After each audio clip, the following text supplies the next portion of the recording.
صدق اللہ العظیم وبلغنا رسوله النبی الکریم ونحن على ذلك لمن الشاہدین والشاکرین والحمد للہ رب العالمین۔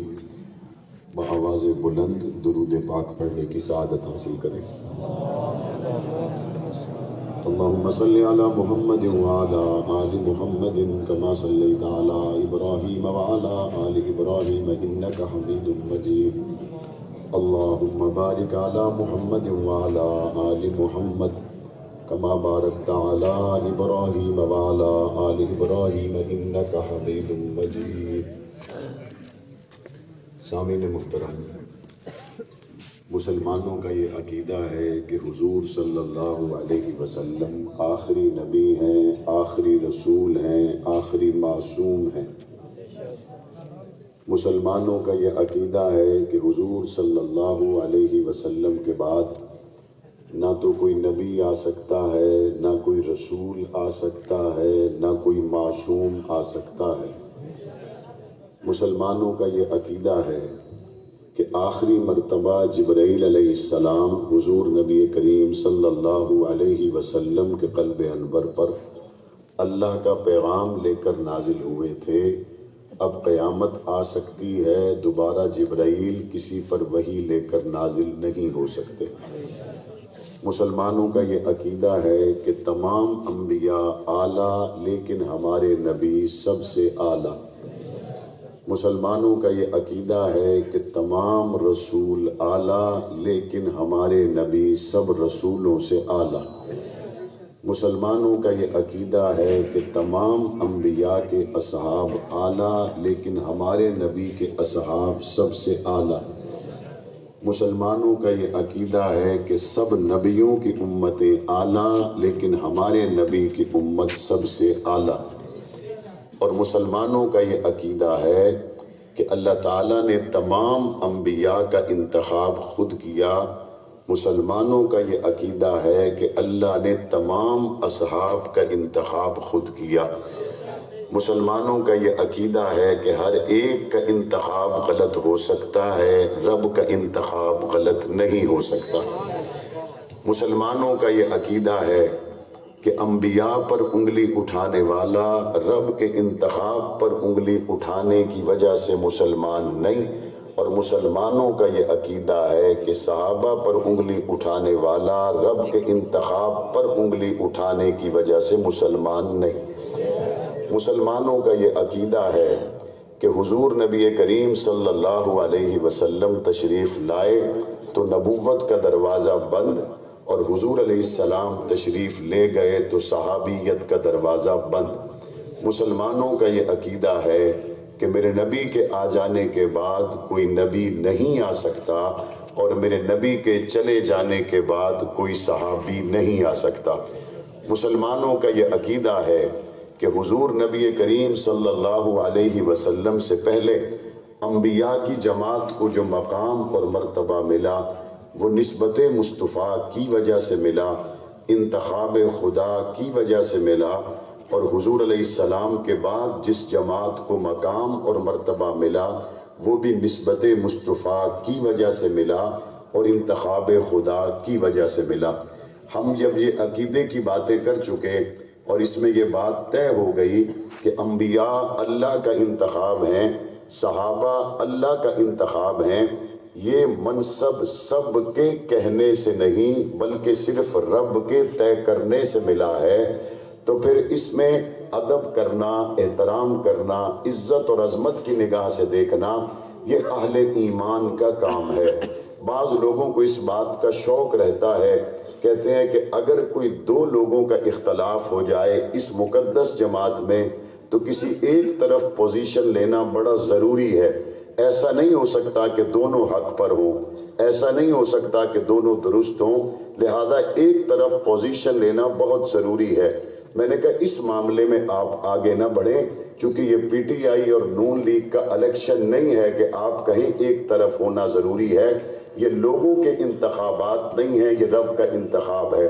بعض لوگوں کو پھر بھی شوق رہتا ہے، کہتے نہیں اگر دو لوگوں کے درمیان میں اختلاف ہو جائے تو کسی ایک جہت میں، ایک سمت میں جانا ضروری ہے، میں نے کہا اگر آپ جانے کی جسارت کرنا ہی چاہتے ہیں تو آئیے، تاریخ کو بعد میں پڑھیں گے، پہلے قرآن پڑھتے ہیں۔ اور قرآن مجید دو نبیوں کا جھگڑا بیان کرتے ہوئے کہتا ہے یبن امہ لا تأخذ بلحیتی ولا برأسی۔ حضرت موسیٰ کا جھگڑا حضرت ہارون سے ہوا، دونوں اللہ کے نبی ہیں، اور جھگڑا اس قدر شدید تھا کہ اس کی شدت کو قرآن مجید نے خود بیان کیا کہ داڑھی کے بالوں سے پکڑ لیا، سر کے بالوں سے پکڑ لیا۔ یہ کوئی بات چیت کے ذریعے کیے جانے والی اختلاف رائے نہیں ہے، بلکہ ہاتھوں سے جھگڑے کی نوبت پیدا آ گئی ہے، اور جھگڑا دو نبیوں کے درمیان، اور پکڑنے والے وہ موسیٰ کلیم اللہ ہیں، پکڑنے والے وہ ہیں جو اللہ کے رسول ہیں، صاحب تورات نبی ہے، صاحب شریعت نبی ہے، اللہ کے رسول ہیں، اور دوسرا جن کو پکڑ رکھا ہے وہ اللہ کے نبی ہیں، معصوم ہیں، عمر میں 2 سال حضرت موسیٰ سے بھی بڑے ہیں۔ اگر آپ کو 2 سائیڈوں میں سے کسی ایک سائیڈ پر جانا ہے تو بسم اللہ کریں، یا حضرت ہارون کی سائیڈ پر ہو کے مجھے بتائیں کہ ایمان رہتا ہے، یا حضرت موسیٰ کی سائیڈ پر کھڑے ہو کے مجھے بتائیں کہ ایمان رہتا ہے۔ تو کہنے والا کہتا ہے نہیں جناب، یہ دونوں نبی ہیں، یہ دونوں بڑے لوگ ہیں، دونوں کی اپنی اپنی جگہ پہ رائے درست ہو سکتی ہے، ہم یہاں پہ پارٹی نہیں بن سکتے، چونکہ یہ اللہ نے عزت اور عظمت جس جماعت کو دی ان کا تعلق ان کے ساتھ ہے۔ میں نے کہا یہی بات تو حضرت علی اور حضرت معاویہ کے بارے میں ہم کہتے ہیں کہ علی کو مقام بھی اللہ نے دیا، معاویہ کو مقام بھی اللہ نے دیا۔ اگر حضرت موسیٰ اور حضرت ہارون کے جھگڑے میں پارٹی نہیں بنا جا سکتا تو حضرت علی اور حضرت معاویہ کے اختلاف میں بھی پارٹی نہیں بنا جا سکتا۔ بے شک بے شک بھائی بھائی بھائی بھائی اللہ کا انتخاب ہے، اللہ نے چنا ہے، اور پیغمبر علیہ السلام کے لیے چنا ہے، اور پیغمبر علیہ السلام کے قدموں میں بیٹھنے والے یہ وہ مقدس نفوس ہیں جن کا ظاہر اور باطن قرآن مجید بیان کرتا ہے، اور میرے مصطفیٰ کریم صلی اللہ علیہ وسلم ان کا ایسا تزکیہ فرماتے ہیں، ان کو دلوں کے برتنوں کو ایسا صاف پاکیزہ مطہر فرما دیتے ہیں، ایسا چمکتا ہوا ان کا روشن مہکتا ہوا دل ہے کہ اس پر اللہ کا قرآن گواہی دے کے کہتا ہے وَيُزَكِّيهِمْ، قرآن مجید کہتا ہے پاک پیغمبر نے صحابہ کا تزکیہ کیا،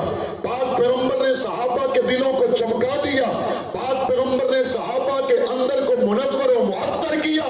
اب اس کے بعد کوئی تاریخ دان آ کے کہتا ہے نہیں، صحابہ اندر سے میلے تھے، صحابہ کے اندر سے تزکیہ نہیں ہوا، صحابہ کے دلوں میں ایک دوسرے کا بیر تھا، صحابہ کے دلوں میں ایک دوسرے کے لیے وسعت اور گنجائش نہیں تھی، اور قرآن مجید پاک پیغمبر کے ان شاگردوں کے لیے وضاحت کے ساتھ کہتا ہے وَيُزَكِّيهِمْ، حضور نے ان کا تزکیہ کیا، ان کے دلوں کے برتنوں کو چمکا دیا، صاف کر دیا۔ تم گھر میں جس برتن میں دودھ لیتے ہو اسے صاف کر کے دودھ لے لو۔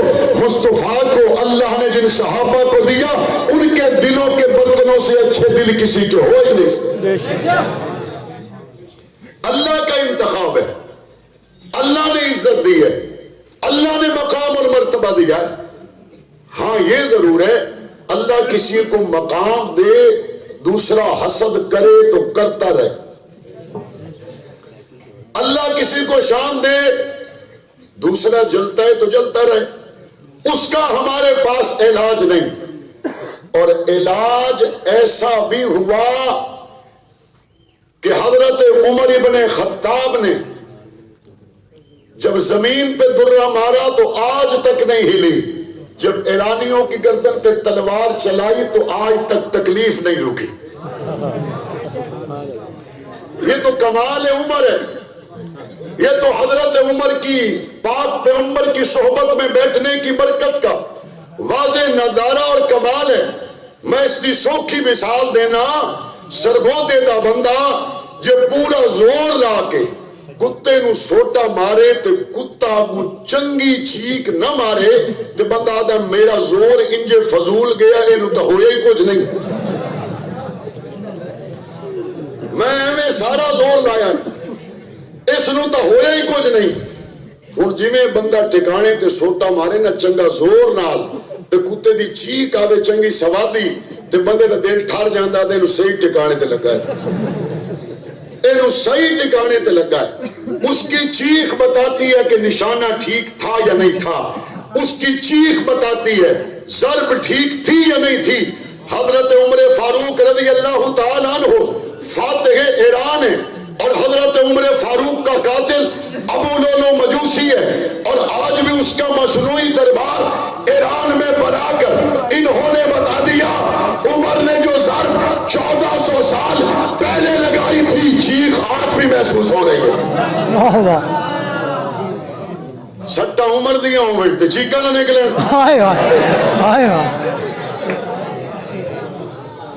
وہ تو وہ عمر ہے جو رکے ہوئے دریا کو چلا دے، وہ تو وہ عمر ہے جو ہلتی ہوئی زمین کو درہ مارے تو دوبارہ ہلے کوئی نہ، ایک تشائی کوئی نہیں. حضرت عمر فاروق کے قاتل کا مصنوعی دربار بنا کر آج تک اس طبقہ نے واضح کر دیا کہ ہمارا تعلق قاتلین فاروق اعظم سے تو ہے، ہمارا تعلق غلامان فاروق اعظم سے نہیں ہے. حسد کا علاج ہمارے پاس بھی نہیں ہے. پاک پیغمبر نے پہلو میں سلا کر رب نے انتخاب کر کے مصطفیٰ کریم کے گھر میں حضرت ابو بکر عمر کی بیٹیاں دے کر اللہ نے جو شان عطا کیا، قیامت آ سکتی ہے صحابہ کے شان کم نہیں ہو سکتا. بے شک بے شک. انتخاب کس کا ہے بھائی؟ انتخاب کس کا ہے؟ انتخاب کس کا ہے؟ انتخاب اللہ کا ہے. اور صحابہ کرام کو پاک پیغمبر نے کئی موقعوں پر نصیحت کے لیے کوئی بات ارشاد فرما دی. اب حضور کی اس حدیث کو بنیاد بنا کر آج لوگ صحابہ پر تبصرہ کرتے ہیں. یہ دیکھیں جی حضور نے کیا فرمایا، یہ دیکھیں جی حضور نے کیا فرمایا. اس کی مثال بالکل اسی طرح ہے جس طرح پرنسپل کلاسوں کے وزٹ پر نکلے. پیچھے مدرسہ ہے، ان کے منتظمین یہاں موجود ہیں. پرنسپل صاحب کلاس کے وزٹ پر نکلے، اور وہ جب نکلے تو ان کے دفتر میں چائے پلانے والا، دفتر میں جھاڑو دینے والا بچہ بھی پرنسپل کے ساتھ ساتھ چلے. اب پرنسپل صاحب کلاس میں جا کے کہتے ہیں یہ استاد دیر سے آیا، یہ کل بھی نہیں آیا تھا، آج بھی ٹائم پر نہیں آیا، جب آئے تو میرے دفتر میں آئے. اب جب دفتر میں آیا پرنسپل صاحب نے سخت اس کہا، نصیحت کی، اس کے بعد اسے روانہ کر دیا. اگلے دن پرنسپل صاحب نہیں آئے، وہ جھاڑو دینے والا، وہ دفتر میں چائے پلانے والا بچہ کاغذ پینسل لے کے نکلتا ہے اور ایک ایک کلاس میں جا کے کہتا ہے تم کل بھی نہیں آئے، تم آج بھی نہیں آئے، تم پرسوں بھی نہیں آئے. استاد کہیں گے تم نہ پوچھو، استاد کو پوچھنے کا حق پرنسپل کے پاس ہے، لیکن یہ دفتر میں جھاڑو دینے والے کے پاس نہیں ہے. پاک پیغمبر کے صحابہ کو پاک پیغمبر کے پوچھنے کا حق ہے، پاک پیغمبر کے صحابہ کو پاک پیغمبر کا تربیت فرمانے کا حق ہے.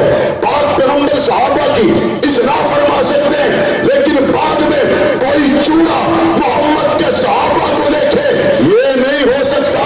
وہ صحابہ امام ہے، ہم ان کے غلام. بے شک بے شک. حضور ان کی تربیت فرما سکتے تھے، اور حضور نے ان کی تربیت فرمائی ہے. اور تربیت فرمانے کے بعد یہ وہ واحد دنیا کی کلاس ہے جو ساری کلاس 100 نمبروں سے پاس ہوئی ہے. ساری کلاس 100 نمبر سے پاس ہوئی ہے. علامہ اعظم طارق شہید رحمت اللہ علیہ اس کا خلاصہ بیان کیا کرتے تھے. فرماتے تھے لوگوں، صحابہ وہ جماعت ہے جن کا مدرسہ بیت اللہ، جن کا نصاب کتاب اللہ، جن کے استاد رسول اللہ، جن کا امتحان لینے والا خود اللہ، اور انعام رضی اللہ، جو مانے رحمت اللہ، جو نہ مانے لعنت اللہ. اس جماعت کو چننے والا کون ہے؟ چننے والا کون ہے؟ اور امتحان لینے والا کون ہے؟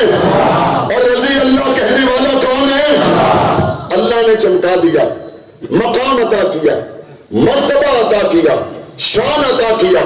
اور پاک پیغمبر صلی اللہ علیہ وسلم کے اس مقدس جماعت اور اصحاب کو اللہ نے بطور آئینہ کے، بطور نمونہ کے امت کے سامنے رکھا. شیشے کے سامنے کھڑے ہونے والا شخص اپنے بالوں کو درست کرتا ہے، اپنی داڑھی کو درست کرتا ہے، لباس کو درست کرتا ہے۔ عقل مند شخص کبھی شیشے پہ خراشیں نہیں ڈالتا، عقل مند شخص کبھی شیشے میں عیب تلاش نہیں کرتا، کبھی شیشے کے ٹکڑے نہیں کرتا۔ اس شیشے کو دیکھ کر اپنا عمامہ درست کرے، اپنی ویسٹ کوٹ درست کرے، اپنا لباس درست کرے۔ یہ شیشے کو دیکھ کر عقل مند بندے کا کام ہے۔ شیشے میں عیب تلاش کرنا عقل مند کا کام نہیں ہے۔ پاک پیغمبر کے اصحاب کو قرآن مجید نے امت کے سامنے شیشہ بنا کر رکھ دیا، اور قرآن کہتے ہیں فَإِنْ آمَنُوا بِمِثْلِ مَا آمَنْتُمْ بِهِ فَقَدِ اهْتَدَوْا وَإِنْ تَوَلَّوْا فَإِنَّمَا هُمْ فِي شِقَاقٍ۔ یہ ایک ہی شیشہ ہے، اس میں دیکھ کر ایمان برابر کرو۔ یہ ایک ہی اصحاب محمد کا شیشہ ہے، اس میں دیکھ کر اعمال برابر کرو۔ اگر ان سے منہ موڑے تو اور نمونہ کوئی نہیں۔ ان کو نمونہ قرار دینے والی کتاب اللہ کی ہے، اور پاک پیغمبر صلی اللہ علیہ وسلم نے جو انہیں نسبتیں عطا فرمائی، اگر صحابہ کی شان میں احادیث کو جمع کر کے بیان کیا جائے وہ تو لمبی تفصیل ہے، لیکن میری نظر میں قرآن مجید کی ایک آیت اور حضور علیہ السلام کا ایک فرمان، پہلے فرمان مصطفیٰ سن لیں، پھر میں اسی آیت پر بات کروں گا جو میں نے خطبہ میں تلاوت کی۔ حضور کے صحابہ کا شان جتنا احادیث سے سمجھو پڑھو بہت اچھی بات ہے، لیکن میں اپنی عاجزی کے ساتھ ایک مختصراً رائے پیش کرنا چاہتا ہوں، اور وہ یہ ہے صحابی کے شان کے لیے اتنا ہی کافی ہے جب میرے مصطفیٰ فرمائے الصحابی، کل نجوم بعد میں آئے گا، الصحابی تو جس آخرین اے میرا سنگی ہے، اے میرا بیلی ہے، اے میرا سجن ہے۔ یہاں جب الیکشن کا موقع ہوتا ہے تو وہاں پہ لوگ سیاسی باتیں کرتے رہتے ہیں،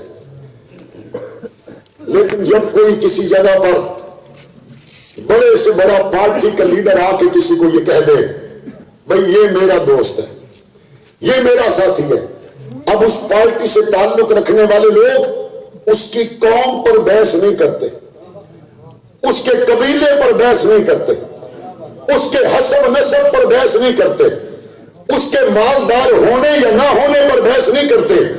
کہتے جی ٹھیک ہے میاں نواز شریف نے ہاتھ چوک دیتا ہے تو بس ٹھیک ہے، نون لیگی پیچھے دے، عمران خان نے ہاتھ چوک دیتا ہے، پی ٹی آئی والے پیچھے نے، ٹکٹ مل جائے اور لیڈر جیل میں ہو، صرف ٹکٹ ملنے پر، فوٹو لگنے پر کہتے بس اب اسی کے پیچھے۔ زرداری یا بے نظیر کسی کو کہے یہ میرا ساتھ ہے، پارٹی کے لیڈر اب اپنی رائے دے چکے، اب پارٹی کا ورکر، پارٹی کا کارکن اپنی رائے نہیں دیتا، اور کیا کہتا ہے بس بات ختم ہو گئی۔ جب لیڈر نے ہاتھ اٹھا دیا، جب لیڈر نے کہا یہ میرا ہے، بات ہی ختم ہو گئی۔ جب پاک پیغمبر نے فرمایا اصحابی، اب ہر چیز پیچھے رہ گئی۔ اصحابی فرمانے سے وہ صحابی آسمان کے ستاروں کے برابر ہو گیا۔ ختم نبوت کا پہلے ہیں گواہ، ختم نبوت کا پہلے ہیں گواہ، وہ صحابہ کا، وہ صحابہ کا، ختم نبوت کا پہلے ہیں گواہ، وہ صحابہ کا، وہ صحابہ کا، نعرہ تکبیر۔ بھئی حضور نے فرمایا اصحابی، گل تو تھی مک گئی۔ یا رسول اللہ جو تہاڈا سجن ہے تے اسی کون ہونے اعتراض کرنے والے؟ اور حضور نے فرمایا تو ہے، اور ایک مرتبہ پاک پیغمبر نے یہ انداز بھی اپنایا کہ ایک طرف سے ابو بکر کو پکڑا اور ایک طرف سے عمر کو پکڑا، اور پاک پیغمبر نے دونوں کے ہاتھ اٹھا کے یہ ارشاد فرمایا ہاکذا نبعث یوم القیامہ، ہم قیامت کے دن ایسے اٹھیں گے، میں نے ایک ہاتھ ابو بکر کا پکڑا ہوگا، ایک ہاتھ عمر کا پکڑا ہوگا۔ گلی گلی نگر نگر، گلی گلی نگر نگر، مصطفیٰ کا ہم سفر، ابو بکر، مصطفیٰ کا ہم سفر، نعرہ تکبیر۔ الصحابی، کاش آپ کو اس کا ذائقہ سمجھ آ جائے. اصحابی، میں اس کی ایک اور مثال دیتا ہوں. میں اسٹیج پر آیا، میرے ساتھ میرے جنگ کے ساتھی بھی اسٹیج پر آ گئے. ہو سکتا ہے یہ طے ہو چکا ہو کہ بھئی اسٹیج پر علماء کے علاوہ کوئی نہیں جائے گا. اب جو جنگ سے میرے ساتھ آیا وہ عالم نہیں. اور ہو سکتا ہے اسٹیج پر یہ طے ہوا ہو کہ حافظ تو آ سکتا ہے، اس سے نیچے پہ کمپرومائز نہیں کریں گے. اب جو میرے ساتھ آیا وہ حافظ بھی نہ ہو.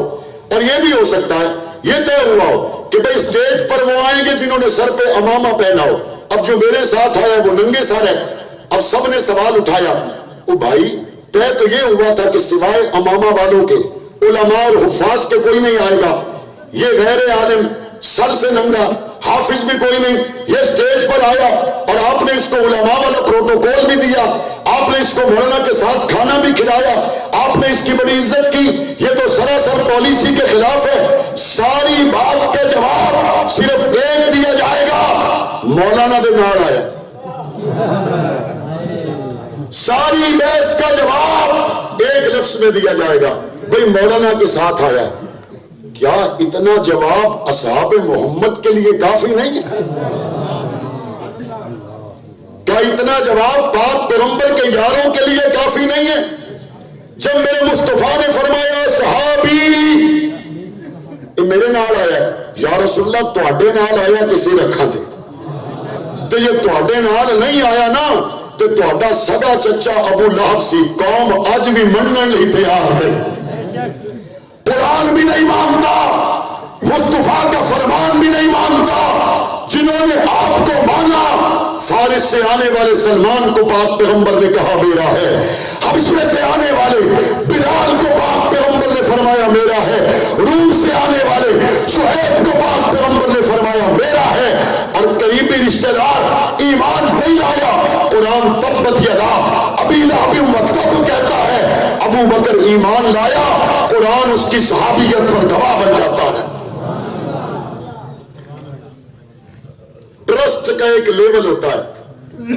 آج 1400 سال گزر گئے، فتنوں کا زمانہ ہے، اس کے باوجود باپ اپنی اولاد کے معاملے میں اتنا حساس ہے اور اپنی شہرت کے معاملے میں اتنا حساس ہے.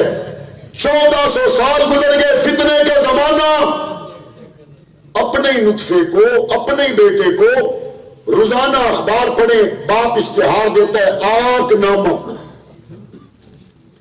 اور اس کا مقصد کیا ہے؟ لین دین سے باپ کا کوئی تعلق، جائیداد سے اس بچے کا کوئی تعلق، کوئی معاملات کرے تو باپ کا ان معاملات سے کوئی تعلق. لوگ پوچھتے جی کی ہو گیا ہے؟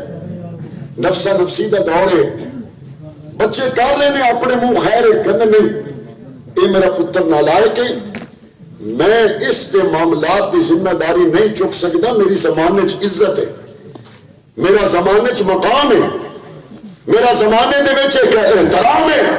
اب یہ باپ اپنے بیٹے کا وزن نہیں اٹھا رہا، حالانکہ اپنا ہی خون ہے، اپنا ہی نطفہ ہے، اپنے ہی گھر میں پالا ہے.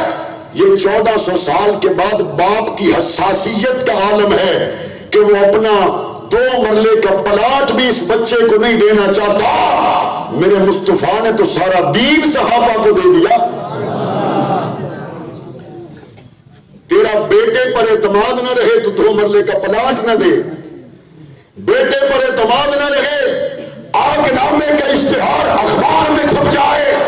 پاک پیغمبر کو اعتماد تھا تو معاویہ بن ابی سفیان سے قرآن لکھوایا تھا.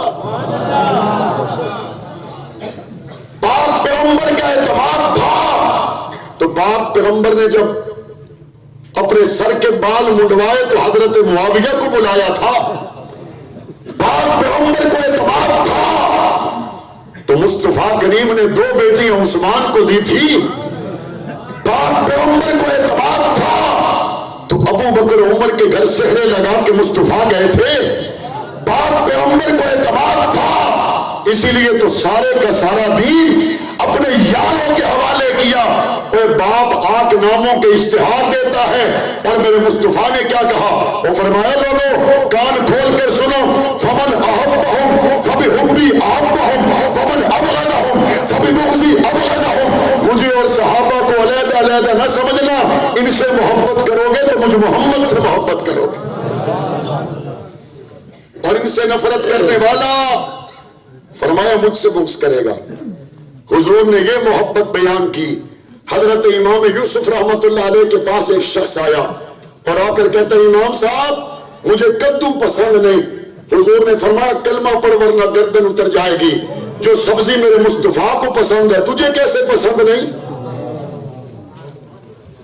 وہ لوگوں سوچو تو صحیح، حضور جس سبزی کو پسند فرمائیں اس سبزی کو کوئی پسند نہ کرے مسلمانوں میں نہیں رہتا۔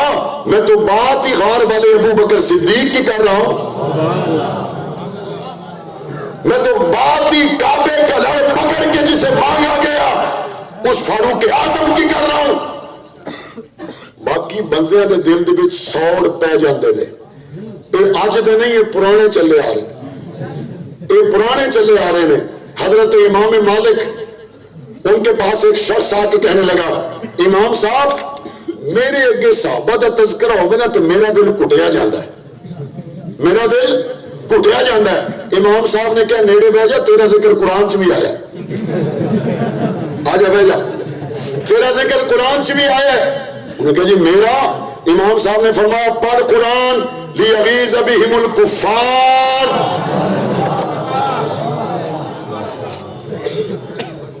اچھا جو صحابہ کو دیکھ کر دل جل جائے، قرآن مجید کہتا لیغیظ بہم الکفار، پہلی گل تو طے ہو گئی کہ مولانا حق نواز نے نہیں کی تھی، مولانا اعظم طارق نے بھی نہیں کی تھی، مولانا علی شیر حیدری تا ادو دنیا تے ہے ہی کوئی نہیں سن۔ ایک گل 1400 سال پہلے رب نے کیتی ہے کہ بھئی سڑن والے دا تعلق مسلمانوں دے نال نہیں، سڑن والے دا تعلق مسلمانوں دے نال نہیں۔ اچھا ایک وہ طبقہ جڑا صحابہ دے تذکرے سن کے خوش ہوتا ہے، خوش ہوتا ہے۔ اب یہ کون ہے؟ قرآن مجید نے اسی آیت کے شروع میں فرمایا، اور کیا فرمایا؟ یوجب الزراء، اس فصل کو دیکھ کر پاک پیغمبر خوش ہوئے، اور اس فصل کو دیکھ کر 1400 سال کے بعد محمد کے غلام بھی خوش ہوتے ہیں، اور پاک پیغمبر کے غلام کل بھی صحابہ کو دیکھ کر خوش تھے، آج بھی خوش ہیں۔ قیامت آ سکتی ہے، مومن صحابہ کے لیے معراج ہے۔ صحابہ کا جو غلام ہے ہمارا وہ امام ہے، ہمارا وہ امام ہے، ہمارا وہ امام ہے۔ اب آئیے قرآن مجید کی اس آیت کریمہ کی طرف جو میں نے خطبہ میں پڑھی، وہ بھی اسی حدیث کے مفہوم کے قریب قریب آپ کو لے جائے گی۔ قرآن کہتا ہے محمد اللہ کے رسول ہے، اور والذین معہ، جیڑے انہوں دے نال لے، جیڑے انہوں دے نال لے۔ اب یہ جو ساتھ ہیں، ایک ہے جسمانی اعتبار سے ساتھ ہونا، جس طرح غزوات میں حضور کے ساتھ کون تھے؟ غزوات میں حضور کے ساتھ کون تھے؟ کون تھے؟ مکہ میں حضور کے ساتھ کون تھے؟ مدینہ میں حضور کے ساتھ کون تھے؟ بدر میں حضور کے ساتھ کون تھے؟ احد میں حضور کے ساتھ کون تھے؟ حنین میں حضور کے ساتھ کون تھے؟ حج میں حضور کے ساتھ کون تھے؟ عمرہ میں حضور کے ساتھ کون تھے؟ تلواریں لے کے آنے والے کون تھے؟ بچے قربان کرنے والے کون تھے؟ کبھی نہ پیچھے ہٹنے والے کون تھے؟ ہر دم پاک پیغمبر کے ساتھ رہنے والے کون تھے؟ اب یہ تھے صحابہ، اور کبھی حضور کے ساتھ نہیں ہوتے تھے۔ جب حضور نے افریقہ میں بھیج دیا، امریکہ میں بھیج دیا، دنیا کے کونے کونے میں بھیج دیا، اب یہ والذین معہ کا ترجمہ کیا ہوگا؟ والذین معہ کا اس وقت ترجمہ یہ ہوگا، یہ جسمانی اعتبار سے ساتھ نہیں، لیکن دل اور دماغ آج بھی ان کا مصطفیٰ کے ساتھ ہے۔ افغانستان کے پہاڑوں میں ہو تب بھی حضور کے ساتھ۔ ایک مفہوم یہ ہے جو تمام صحابہ پر آتا ہے، اور دوسرا مفہوم جو اگلی آیت مبارکہ کے حصے کو کوٹ کرنے کے بعد آپ کے سامنے رکھوں گا، اور وہ یہ ہے اشداء علی الکفار رحماء بینہم۔ اب یہ اشداء علی الکفار پڑھو تو حضور کا فرمان تفسیر بتائے گا وَأَشَدُّهُمْ فِي أَمْرِ اللَّهِ عُمَرَ، اور رحماء بینہم کو حضور کے فرمان میں تلاش کرو تو پاک پیغمبر نے فرمایا ارحم امتی بی امتی ابو بکر، اور یہ پاک پیغمبر پر اترنے والا ہیں. جاؤ تلاش کرو. ساری دنیا میں کسی نبی کے ساتھ اس کے صحابہ کی قبر نہیں ملے گی. پاک پیغمبر کے ساتھ ابو بکر کی قبر ہے, عمر کی قبر ہے, رحماء بینہم اشدہم کا عملی نمونہ موجود ہے. اور اللہ نے حجرہ عائشہ میں سلا دیا تاکہ قیامت تک جب بیٹے پہنچے اور پاک پیغمبر کا روضہ دیکھیں ان کے چہروں پر بہار آ جائے, اور ابو بکر عمر کو دشمن دیکھے تو سینے پہ درار آ جائے. یہ منظر اللہ نے بنایا یا نہیں بنایا؟ اور 1400 سال سے روضے کا منظر والذین معہ, اس کی عملی تفسیر بنا ہوا یا نہیں بنا ہوا؟ وہ تو حضور کے ساتھ ہیں. بکواس کرنے والے آئے, بکواس کی, مر گئے, وہ پھر بھی ساتھ. لکھنے والے لکھتے لکھتے لکھتے قلم ٹوٹ گئے, ورقے موک گئے, مر گئے, گھڑے میں چلے گئے, وہ پھر بھی ساتھ. اور قیامت تک ہمارا کام کیا ہے کہ رب کی انتخاب شدہ ان دونوں جماعتوں کا احترام کریں, ان دونوں جماعتوں کا عزت اور احترام اپنی نسلوں کو سکھائیں. آخری بات کہتے ہیں مولانا صاحب وہ تاریخی روایتاں بھی تو ہیں, تاریخی روایتاں بھی تو ہیں, اور تاریخی وہ کتابیں جنہوں تھوڑے مولوی بھی مندے. پہلی بات یہ ہے کہ ساری نظر صحابہ تو بڑا مولوی کوئی نہیں, صحابہ سے بڑا مولوی کوئی نہیں. اگر تاریخی روایات کی بات کی جاتی ہے تو تاریخی روایات کو پہلا دیکھا جائے گا یا پرانی آیات کو پہلے دیکھا جائے گا؟ کہتے نہیں کہ وہ حضرت معاویہ میں تو پھر مسائل تو تھے نا. حضرت معاویہ میں یہ نقص تھا, یہ خامی تھی. جو میری آواز سن رہے ہیں اسی جگہ پہ بیٹھ جائے, ان بچوں کو بھی بٹھا دو, ادھر ہی بیٹھ جائے. حضرت معاویہ رضی اللہ تعالیٰ عنہ میں نقائص تلاش کرنے والوں, جتنے بھی حضرت معاویہ میں نقائص تلاش کرو گے ان سب کا ذمہ دار تم حضرت حسن و حسین کو بتا رہے. اگر یہ ساری خامیاں حضور کے صحابی حضرت معاویہ میں موجود تھی تو پوچھا جائے گا یہ خامیاں تینوں نظر آئیں, حسن نو نظر نہیں آئیں؟ یہ خامیاں تینوں نظر آئیں, حضرت حسین نو نظر نہیں آئیں؟ اگر حضرت حسن و حسین کو نظر آتی تو حضرت معاویہ کو نہیں مانتا. وہ جنتی جوانوں کے سردار کبھی نہیں مان سکتے تھے, لیکن جب انہوں نے مانا اس کا مطلب ہے کہ انہوں نے دل سے مانا, جان سے مانا, اور ایسا مانا کہ 20 سال تک ایک دن کے لیے بھی اختلاف رائے نہیں کیا. اگر حسن کو اعتماد ہے تو حسنیوں کو بھی اعتماد ہے, اگر حسین کو اعتماد ہے حسینیوں کو بھی اعتماد ہے. اور حسن و حسین نے ہاتھ پر بیعت کر کے بتا دیا علی ابا ہے, معاویہ چچا ہے, دونوں بھائی ہیں, لڑانے والے سبائی ہیں. اور ہم مسلمانوں کا یہی عقیدہ ہے, علی معاویہ, علی معاویہ, علی معاویہ. کہتے جی یہ آپ نے بھائی بھائی کہہ دیا, یہ کیسے ہو گیا؟ میں نے کہا حضرت علی کا خطبہ پڑھو. حضرت علی نے خود فرمایا کہ معاویہ ہمارا دینی بھائی ہے, اس کا اور ہمارا نبی ایک ہے. قصاص عثمان کے مسئلے میں ہمارا اختلاف ہے, اس کے علاوہ ہمارا کسی مسئلے میں کوئی اختلاف نہیں. اور بعض لوگ یہ سمجھتے ہیں کہ شاید جنگ صفین مہینوں چلی, ایسا نہیں ہوا. رات کی تاریکی میں دونوں طرف سے تیر پھینکے گئے. اس وقت کوئی ایسا ماحول تو تھا نہیں کہ لاؤڈ سپیکر میں اعلان کیا جاتا, تفتیش کی جاتی, تحقیق کی جاتی. رات کی تاریکی میں سوائیوں نے دونوں طرف سے تیر چلائے اور آپس میں قتل و قتال ہوا. جیسے ہی صبح ہوئی حضرت معاویہ کے ساتھی نیزوں پر قرآن مجید رکھ کر آ گئے کہ اللہ اور اس کا قرآن فیصلہ کرے گا, ہم لڑائی نہیں چاہتے. اسی وقت لڑائی تھم گئی. حضرت علی رضی اللہ تعالیٰ عنہ وہاں سے واپس کوفہ گئے. تادم شہادت دوبارہ ان کا جنگ اور جھگڑا ہوا ہی کوئی نہیں.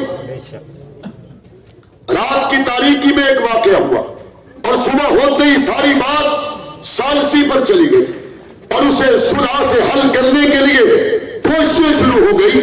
اگر حضرت علی نے حضرت معاویہ کو بھائی کہا اور حضرت معاویہ کی فوج میں شہید ہونے والوں کے جناب حضرت علی نے پڑھائے. حضرت علی کو اختلاف نہیں تو علی والوں کو بھی کوئی اختلاف نہیں. اور اس ساری صورتحال کو حسن نے آنکھوں سے دیکھا, حسین نے آنکھوں سے دیکھا. ساری صورتحال کو آنکھوں سے دیکھنے کے بعد اگر حضرت حسن و حسین کا حضرت معاویہ پر 20 سال حضرت معاویہ کی وفات تک اعتماد قائم رہا تو موت تک ہمارا بھی اعتماد قائم رہنا چاہیے نہیں رہنا چاہیے؟ رہنا چاہیے نہیں رہنا چاہیے؟ کہتے جی تسی تا وڑ وڈیاں گلاں کردے ہو. حضرت معاویہ دے دور وچ منبراں تے حضرت علی نوں گالاں کڈیاں جاندیاں سی. اب اتنا بڑا بہتان اور لگا بھی صحابی پر دیا. میں نے کہا کتابیں بعد میں کھولیں گے, پہلے سربودا والوں سے پوچھتے ہیں تواڈی مسیتی وچ کوئی بندہ حضرت علی نوں گال کڈے دوبارہ اس نوں جمعہ پڑھان دیندے ہو؟ جی نہیں بولے وہ پڑھان دے سر نہیں لگتا. حضرت علی پہ کوئی بکواس کرے دوبارہ اس نو ممبر تے آن دیندے ہو؟ دوبارہ اس کے پیچھے نماز نہ پڑھ دے ہو؟ دوبارہ وہ بندہ مصلی تے آ سکتا ہے؟ 1400 سال کے بعد یہ علی والے تو کسی امام کو مصلی پر علی کی گستاخی کی وجہ سے نہ آنے دیں. حسن زندہ ہو, حسین زندہ ہو اور ممبروں پر حضرت علی کو گالیاں نکالی جائیں. حسن بولے ہی کوئی نہ, حسین بولے ہی کوئی نہ. اعتراض تو پھر تم نے حضرت حسن حسین پر ہی کر دیا کہ سربودا والے تو علی کو گالی برداشت نہیں کرتے, حسن بھی کرتے رہے, حسین بھی کرتے رہے. آج تقریر کا موضوع نہیں, ورنہ اس پہ یہ بات ہو سکتی ہے. حضرت ابو بکر پہ اعتراض کرنے والوں ٹھنڈے دل سے سوچو, علی اور فاطمہ الزہرا کے نکاح کے گواہ کو ابو بکر صدیق کہتے ہیں. علی اور فاطمہ الزہرا کے نکاح کے گواہوں کو عمر فاروق کہتے ہیں. اگر ابو بکر عمر کے ایمان پر بکواس کرو گے تو تم نے یہ گالی اما فاطمہ اور شیر خدا حضرت علی کو دی ہے. دیکھو تو صحیح بات جائے گی کہاں تک. کہتے جی حضرت معاویہ اور اس کے خاندان کو تو ہم اچھا نہیں سمجھتے. میں نے کہا اچھا نہیں سمجھتے, حوصلے نال گل کرو. حضرت امام زین العابدین کی والدہ حضرت علی اکبر کی والدہ کا نام بتاؤ جو حضرت علی کا بیٹا ہے. کہتے ان کا نام ہے لیلا. میں نے کہا لیلا کی والدہ کا نام بتاؤ. کہتے میمونہ. میں نے کہا میمونہ کے سگے بھائی کا نام معاویہ بن ابی سفیان نہیں ہے؟ کیا تم ہمت کر کے حضرت علی اکبر دے نانکے نو برا کہہ سکتے ہو؟ حضرت علی کے نانکوں پر اعتراض کر سکتے ہو؟ بھئی تیرے نانکے تو ہو گئے چنگے تو شہید کربلا, حضرت علی اکبر دے نانکے ماڑے ہو گئے. حضرت جعفر صادق رحمت اللہ علیہ جن سے محبت کے بنیاد پر اپنے آپ کو ان کی فقہ کے ساتھ جوڑنے والا طبقہ حضرت ابو بکر سے محبت نہیں کرتا. ہم کہتے ہیں باقی تفصیل میں نہ جاؤ, فقط حضرت جعفر صادق کی والدہ کا نام بتاؤ. کہتے ہیں ان کی والدہ کا نام ہے ام فروا. میں نے کہا ایک کام اور کر دو, تمہاری میری بات ختم. ام فروا کا نانے کا نام بتاؤ اور ام فروا کے دادے کا نام بتاؤ. کہتے وہ میں نہیں بتاؤں گا, طبیعت آج ٹھیک نہیں ہے. میں نے کہا تیری کل بھی ٹھیک نہیں ہوگی, تیری پرسوں بھی ٹھیک نہیں ہوگی, تیری قیامت تک ٹھیک نہیں ہوگی. چلو جو تجھے بیماری ہے تو میں بتاتا ہوں. ام فروا جعفر صادق کی والدہ کا نام اور ام فروا کا دادا, ام فروا کا نانا ایک ہی شخصیت ہے جس کو ابو بکر صدیق کہتے ہیں. تو حضرت جعفر صادق نے کیا کہا؟ حضرت امام جعفر صادق نے فرمایا میں او بخت آلا جس نو ابو بکر دو میری جمعہ, 2 دفعہ مجھے ابو بکر نے چنا. یہ حضرت جعفر صادق نے کیوں کہا؟ کہا میری والدہ کا نانا بھی ابو بکر, میری والدہ کا دادا بھی ابو بکر. کچھ خیال تو کرو کہاں جا رہے ہو. میں آج کل تقریر میں ایک مثال دیا کرتا ہوں, اس پہ لوگوں کو نوجوانوں کو سمجھنا آسان ہوتا ہے. آپ نے سلیم صافی کا نام سنا ہے؟ ارشاد بھٹی کا نام سنا ہے؟ ارشاد بھٹی ایک کتاب لکھے نواز شریف کے بارے میں, تو وہ کتاب پڑھ کے کوئی نواز شریف سے متاثر ہو سکتا ہے؟ سلیم صافی ایک کتاب لکھے عمران خان کے بارے میں, اس کتاب کو پڑھ کے کوئی عمران خان سے متاثر ہو سکتا ہے؟ دسو, ہو سکتا ہے؟ اچھا یہ دونوں کتابیں لکھ دی سرگودا کی یونیورسٹی میں. 100 سال کے بعد ایک نوجوان آیا, اس نے کہا میں چیک کرنا چاہنا 100 سال پہلے ایک بندہ آیا سی جس موٹر وے بنائی, سی پیک بنایا, ایٹمی دھماکے کیتے اور جناب ملک نے وچ بڑی ترقی لے کے آندی. میں اس کی کتاب لائبریری دے وچوں لے کے آندی ہے, وہ لکھی ہے ارشاد بھٹی نے. انہیں 100 سال تو بعد کتاب پڑھ کے نواز شریف کے بارے اس کی رائے ٹھیک ہوئے گی؟ ایک اور بندہ یونیورسٹی 100 سال تو بعد گیا, اس کہ ایک بندہ آیا 100 سال پہلے, وہ ڈرون حملے کے خلاف گل کرتا سی, اسلاموفوبیا تے گل کرتا سی. وہ جناب پاکستان دے وچ بڑی مؤثر ریاست مدینہ دی آواز آئی. میں اس تے کتاب لے کے آندی ہے, اس دور دا ایک بڑا نامور صحافی جس کا نام ہے سلیم صافی. وہ 100 سال تو بعد سلیم صافی دی کتاب پڑھے تو عمران خان تو متاثر ہوئے گا. اچھا اس پھر دو میں کتاباں پڑھ لے گیا, دو میں کتاباں پڑھنے تو بعد پوری زندگی اس کے دل دے وچ ہکو گل رہے گی بھائی ان کے حق میں بھی لکھا ہوا ہے, ان کے خلاف بھی لکھا ہوا ہے. پتہ نہیں وہ لوگ اچھے تھے, پتہ نہیں وہ لوگ برے تھے. اسی لیے اللہ نے صحابہ کو تاریخ کے حوالے نہیں کیا, اسی لیے اللہ نے صحابہ کو تاریخ کے حوالے نہیں کیا, اللہ نے ان کو قرآن کے سپاروں کے حوالے کیا. تاریخ دان لکھ کے مر جائے گا, قرآن کا فیصلہ ہے وَكُلٌّ وَعَدَ اللَّهُ الْحُسْنَى, اللہ نے سب سے جنت کا اعلان کر دیا.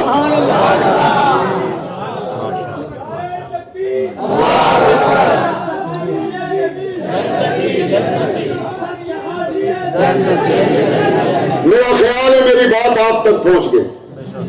اللہ نے صحابہ کو کس کے حوالے کیا؟ اچھا ان کو تاریخ کے حوالے کیوں نہیں کیا؟ کیونکہ یہ حضور کی نبوت کے گواہ ہے.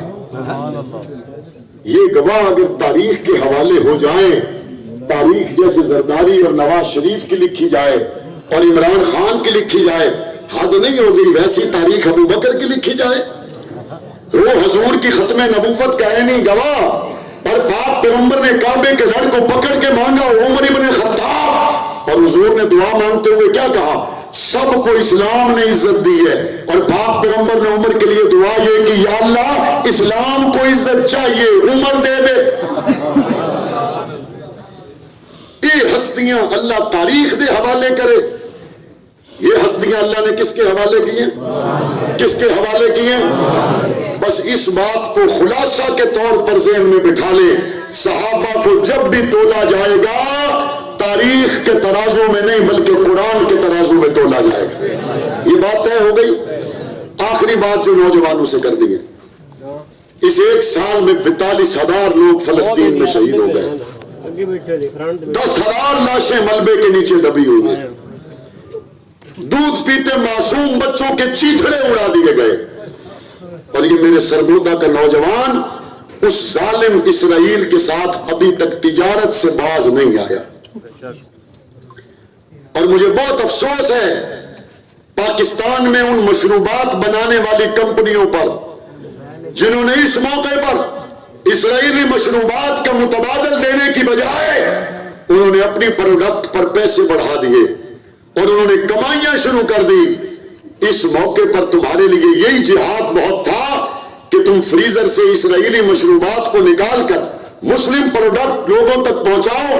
افسوس افسوس صد افسوس ان مسلمان مشروبات کمپنیوں پر جنہوں نے 40,000 لوگوں کے لہو کو نہ دیکھا, پر بوتل 20 روپے پرافٹ کو دیکھا. اور ان مسلمانوں پر بھی افسوس ہے جنہوں نے 42,000 فلسطینیوں کے خون کو نہ دیکھا اور 1,200 مشروبات بیچ کر پرافٹ کو یاد رکھا اور ان شہید ہونے والے بچے کے چیتھڑوں کو یاد نہیں رکھا.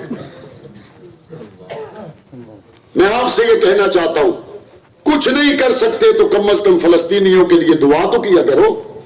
دعا کیا کریں گے اور اسرائیلی مصنوعات کا بائیکاٹ کریں گے, مشروبات کا بائیکاٹ کریں گے, فلسطین کی آواز بنیں گے, مظلوموں کی صدا اٹھائیں گے. ہر فیس بک پر, ایکس پر, آپ کے سوشل میڈیا اکاؤنٹ پر آواز اٹھے تو ڈاکٹر عافیہ صدیقی کی آواز اٹھے, آپ کی آواز اٹھے تو مظلوم فلسطینیوں کے لیے آواز اٹھے. آپ اگر آواز اٹھائیں حضور کے مظلوم امتیوں کے لیے, غزہ اور مسجد اقصی کے لیے آواز اٹھائیں, اور انشاءاللہ وقت آئے گا، ضرور آئے گا جب اسرائیل کا وجود ختم ہوگا اور مسجد اقصی آزاد ہوگی انشاءاللہ۔ ناموس صحابہ کے لیے پچھلے سال 7 اگست سن 2023 کو سینٹ سے قانون پاس ہو چکا۔ افسوس 26ویں آئینی ترمیم 1 ہفتے میں پاس بھی ہوئی، نافذ العمل بھی ہو گئی، اور صحابہ کی عزت کے قانون کو پاس ہوئے 1 سال سے زائد کا عرصہ گزر گیا، ابھی تک گستاخوں کے خلاف نافذ العمل کیوں نہیں ہو رہا؟ چیف جسٹس کے لیے تو قانون فی الفور بنتا ہے، عمر فاروق کا عدل کیوں بھول گئے؟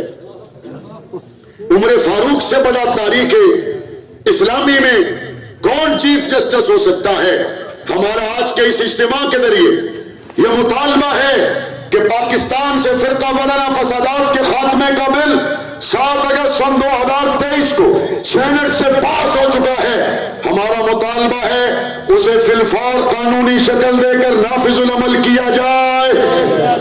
نافذ العمل ہونا چاہیے نہیں ہونا چاہیے؟ ہونا چاہیے نہیں ہونا چاہیے؟